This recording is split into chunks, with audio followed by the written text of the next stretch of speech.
वक्त हो या इंसान, एक करवट नहीं रह सकता, क्योंकि बदलाव सृष्टि का नियम है। संसार असार है, इसके समस्त रिश्ते झूठे हैं, स्थायी नहीं। मोह के कारण हमको स्थायी भले लगते हो, परंतु वक्त आने पर उन सब रिश्तों को छोड़ना पड़ता है। यदि ना छोड़ो तो वो स्वयं छूट जाते हैं।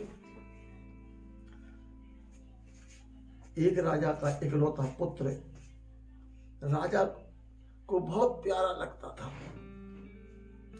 अपनी आंखों के सामने ही वो उसको शिक्षा देता था, अपनी आंखों के सामने ही उसको खाना पीना खेलना सब कुछ, सोना उठना बैठना सब कुछ अपनी उपस्थिति में ही कराता था।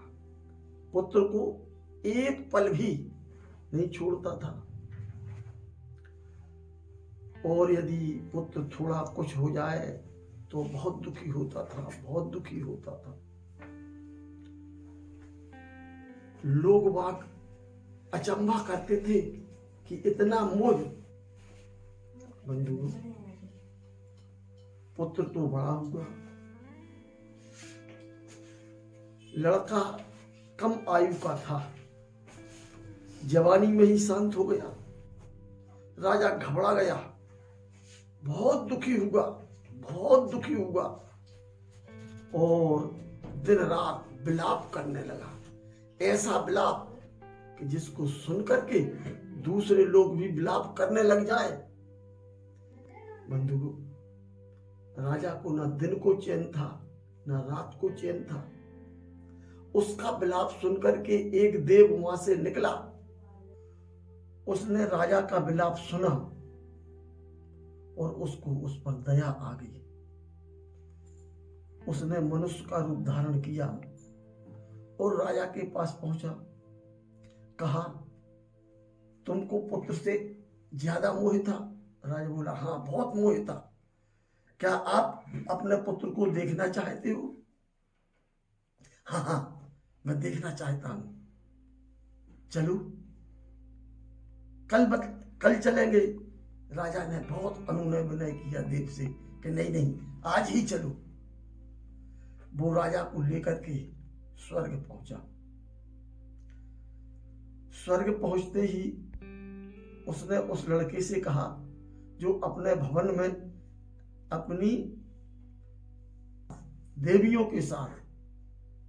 देव ने कहा कि देखो, तुम्हारे पूर्व जन्म के पिता आए हैं, तुम उनसे मिल लो। वो बहुत घबराए हुए हैं और बहुत दुखी हैं, इसलिए तुम उनसे मिल लो।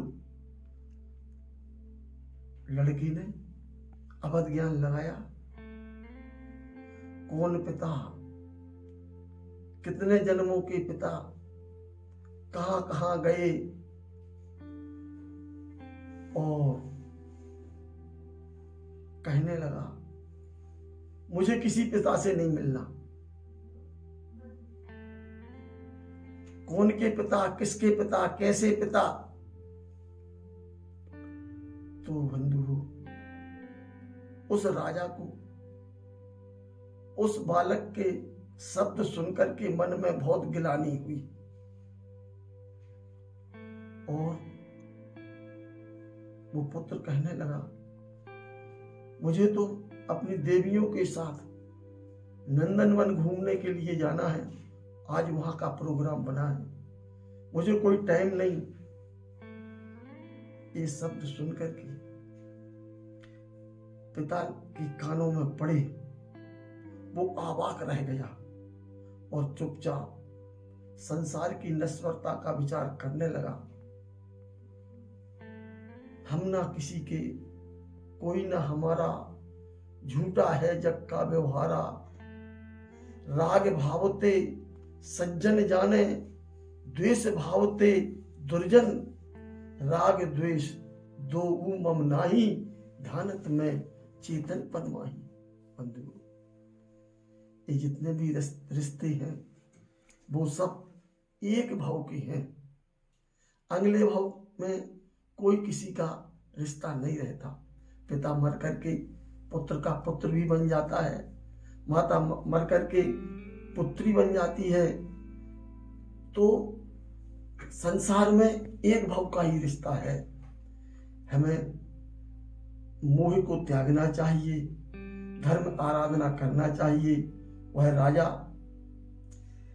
संसार की नश्वरता का विचार करता हुआ मोह त्याग करके धर्म साधन में लग गया और रत्नत्रय को पाकर के महाव्रत लेकर अपनी आत्मा को महान बनाने में लीन हो गया और वह अपनी आत्मा के कर्मों को काट करके और अनंत सुख की प्राप्ति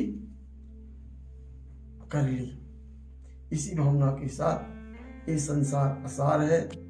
जब तक स्वार्थ सिद्धि हो तो नाता रहता है और स्वार्थ सिद्धि ना हो तो नाराज हो जाते हैं और नाता तोड़ देते हैं।